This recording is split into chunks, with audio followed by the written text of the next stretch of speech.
Good Sunday morning, everyone, and welcome into today's daily Bible reading for December the 4th. Today we are reading together from Proverbs 17 as we look together at these 28, I believe, 28 short sentence sayings that are found within this particular section of the Proverbs. There was a real theme that stuck out to me as I read throughout these texts, and all three of my top three verses for today. My top three sentence sayings, wise sentence sayings, are all revolving around the same subject. So we'll note those as we go throughout the text. Maybe you will recognize the theme that seems to be at least standing out a good bit within this particular section of the Proverbs. So reading together here in Proverbs 17 and verse number 1. Let me go ahead and get the text up on the screen for us. And there we go. Reading together Proverbs 17, verse number 1. Better a dry crust with peace than a house full of feasting with strife. A prudent servant will rule over a disgraceful son and share an inheritance among brothers. A crucible for silver and a smelter for gold, and the Lord is the tester of hearts. A wicked person listens to malicious talk. A liar pays attention to a destructive tongue. The one who mocks the poor insults his maker, and the one who rejoices over calamity will not go unpunished. Grandchildren are the crown of the elderly, and the pride of children is their fathers. Eloquent words are not appropriate on a fool's lips. How much worse are lies for a ruler?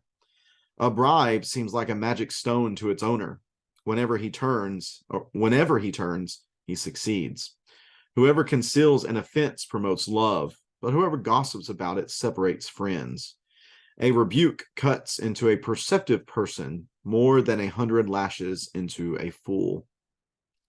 An evil person desires only rebellion. A cruel messenger will be sent against him. Better for a person to meet a bear robbed of her cubs than a fool in his foolishness. If anyone returns evil for good, evil will never depart from his house. To start a conflict is to release a flood. Stop the dispute before it breaks out. Acquitting the guilty and condemning the just, both are detestable to the Lord. Why does a fool have money in his hand with no intention of buying wisdom? A friend loves at all times, and a brother is born for a difficult time. One without sense enters an agreement and puts up security for his friends. One who loves to offend loves strife. One who builds a high threshold invites injury. One with a twisted mind will not succeed, and one with deceitful speech will fall into ruin. A man fathers a fool to his own sorrow, and a father of a fool has no joy. A joyful heart is good medicine, but a broken spirit dries up the bones. A wicked person secretly takes a bribe to subvert the course of justice. Wisdom is the focus of the perceptive, but a fool's eyes roam to the ends of the earth. A foolish son is grief to his father, and bitterness to the one who bore him. It is certainly not good to fine an innocent person, or to beat a noble for his honesty. The one who has knowledge restrains his words, and one who keeps a cool head is a person of understanding. And finally, verse 28, even a fool is considered wise when he keeps silent, discerning when he seals his lips. And that is Proverbs 17. For my top three today, I want to focus on the issue of justice and injustice. I guess the issues of justice and injustice. There are three texts within this section that focus on that, and that's going to be my top three for today. The first one being verse 15, acquitting the guilty and condemning the just, both are detestable to the Lord. That's my number one. I'll go ahead and do all three of those right now since they're all along the same lines. Then verse 23, a wicked person secretly takes a bribe to subvert the course of justice. And then verse 26, it is certainly not good to fine an innocent person or to be a noble for his honesty. So all of these three verses do center around the issue of justice and the issue of injustice. We recognize that God is a God of justice. That is one of the foundational aspects of his throne. He sits on a throne of justice, and certainly it is unjust when the guilty are acquitted, meaning they are found not guilty, and when the just are condemned for being just. That is not in any way anything the Lord likes so far, as to say that they are detestable to the Lord. Whenever you have people who get caught up in bribery schemes, this is something that subverts the course of justice, and that type of person is referred to as a wicked person. And then finally, Solomon just says it's not good to fine an innocent person, to cause them to be guilty whenever they're innocent, or for someone who is honest, who is an honest witness as opposed to a false witness. An honest witness should not be beat for their honesty. I think about the world we live in today, and it just I don't think I'm a conspiracy theorist at all, but I am someone who certainly does not believe that honesty is the normal course of action for many who are in positions of power in this world. I believe that many people are in positions of power because they're cruel, because they are deceivers, because they are willing to take advantage of bribery and other sorts of things of that nature. I believe, unfortunately, that our justice system often finds itself as the more so injustice system. And that's very frustrating.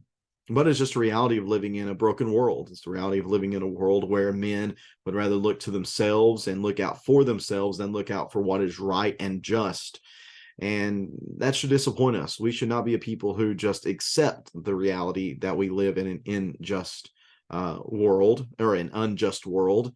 We should strive to be promoters of justice. When we see somebody that is suffering injustice, we should speak up about that.